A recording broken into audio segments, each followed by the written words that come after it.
So last night it was confirmed that both Conor McGregor and Khamzat Chimaev are out of their fights. To quickly sum up this whole situation, Dana said that Khamzat is violently ill, and Khamzat's training partner posted this photo to his Instagram showing Khamzat in a hospital bed. Iskram Aleskarov has replaced Khamzat and will fight Robert Whittaker at UFC Saudi Arabia. As for Conor McGregor versus Michael Chandler, Conor is injured, and Alex Pereira versus Yuri Prochazka 2 has replaced them as the main event for UFC 303. Jamal Hill is also off the card, and Anthony Smith has stepped in to face Carlos Ulberg on short notice. The new co-main event for UFC 303 will be Brian Ortega versus Diego Lopez. Conor McGregor's injury is allegedly not severe, so he will likely return to face Michael Chandler in August or September. Dana White posted the full UFC 303 card to his Instagram. Let me know what you guys think of this card now with all of the changes. All right, guys, here I am again. Conor McGregor is out of 303 versus Michael Chandler with an injury. The new main event is Alex Pereira, former not only UFC middleweight champion, he's also the first and only fighter to win both middleweight and light heavyweight titles in UFC history. And he is facing former UFC light heavyweight champion Yuri Prochazka, who has an unbelievable 23 first-round wins. The co-main event will be number 3 ranked Brian Ortega, who has the second most finishes in featherweight history, and he will be taking on rising superstar Diego Lopez.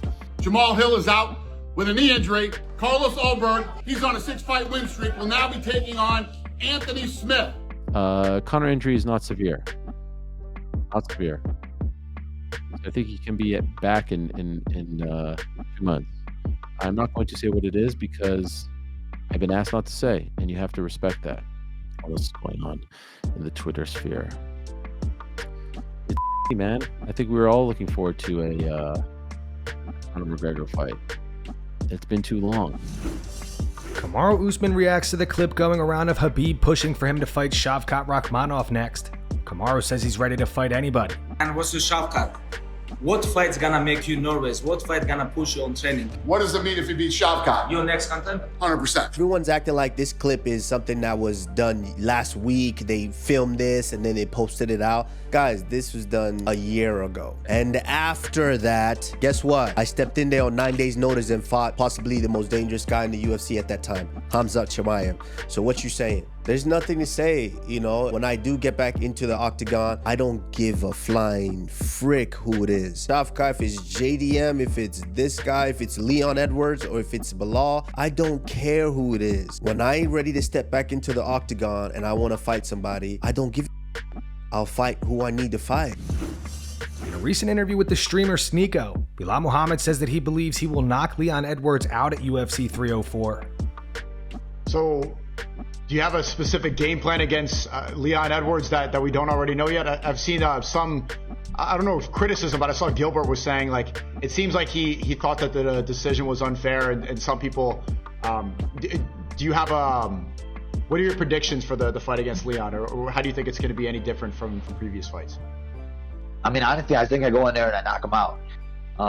When I look at my last matchups, my stylistic matchups, I fought the best striker in the UFC in Wonderboy. I fought the best grappler in the UFC in Damian Maia. I fought, great finishers in Vicente Luque. I fought Gilbert Burns on 3 weeks' notice. And I think all those fights, they added up to this one fight. Like I said, God's plan, right? Where he wanted me to fight the striker. He wanted me to fight the grappler. He wanted me to fight the well-rounded guy. He wanted me to fight the undefeated guy in Sean Brady.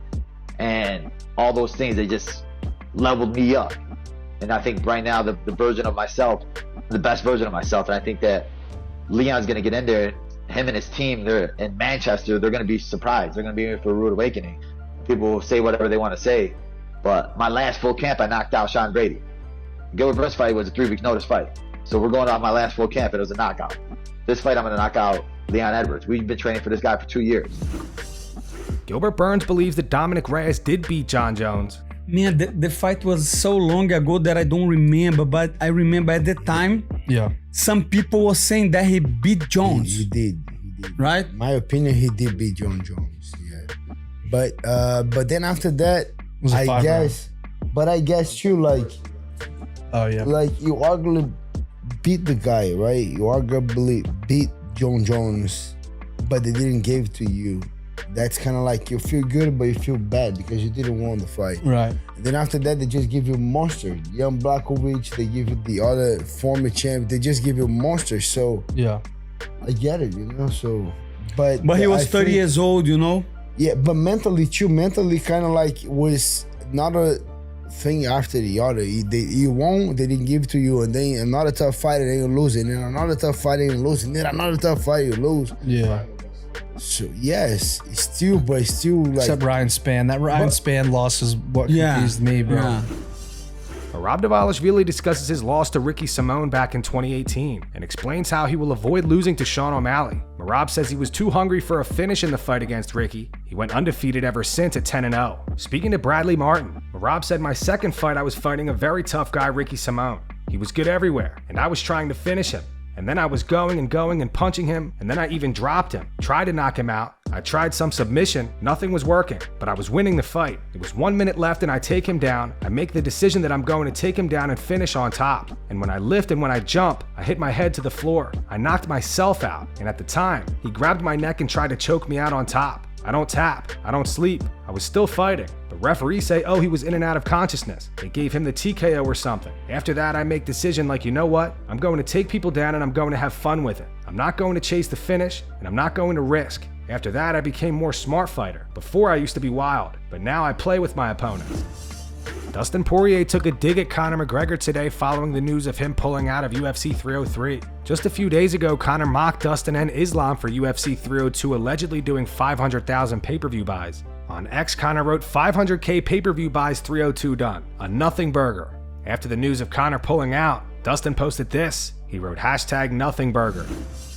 Following the news of Conor McGregor pulling out of UFC 303, Michael Chandler reposted this to his Instagram today. It says Conor McGregor was never the safe bet as an opponent. He was always the highest risk, maybe the highest reward, but the biggest opportunity. There is no right or wrong in business. You only take risk to grow or remain comfortable where you are. Embrace the uncertainty, seek the opportunity, take calculated risk. That's what Michael Chandler does. And if it doesn't go as planned, redirect the course to something even more great. Our respect to the man who represents the fight world better than anyone we've ever known. No fear, no limits, no excuses. Make hard work your passion. Who cares who's on the other side of the punch?